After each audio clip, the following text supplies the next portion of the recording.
జోగులాంబ గద్వాల జిల్లా Pullur panchayat secretary ACB trap చిక్కాడు.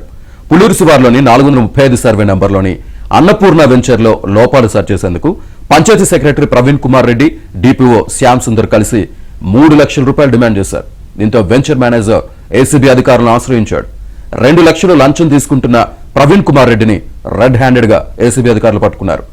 DPO Shyam Sundar ఇల్లు, కార్యాలయాలపై అధికారులు దాడులు చేసి ఆయన్ను కూడా అదుపులోకి తీసుకున్నారు.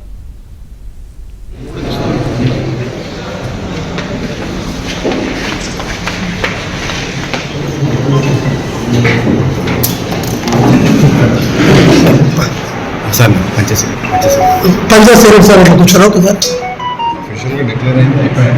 కొంచెం నేను మీకు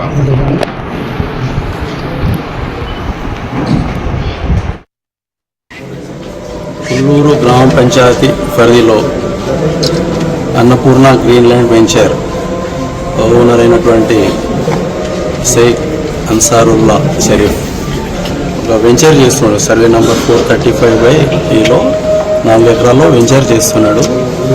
దానికి మహమ్మద్ అజాజ్ అనే వ్యక్తిని మేనేజర్గా నియమించుకున్నాడు. దాదాపు వెంచర్ లేఅవుట్ అప్రూవల్ ప్రాసెస్లో భాగంగా కొంతమంది కంప్లైంట్ చేయడము ఇదంతా చేయడం జరిగింది. తర్వాత డిపిఓ గారు, పుల్లూరు గ్రామ పంచాయత్ సెక్రటరీ గారు సైట్ని విజిట్ చేసి ఆ వెంచర్ పక్కన నేబర్ అయినా వెంచర్కి పోకుండా ఒక గుంత తవ్వినాడు. దాని విషయంలో తర్వాత ప్లస్ సంబంధించినటువంటి ఇష్యూ విషయంలో డిపిఓ గారు నోటీస్ ఇష్యూ చేయడం జరిగింది.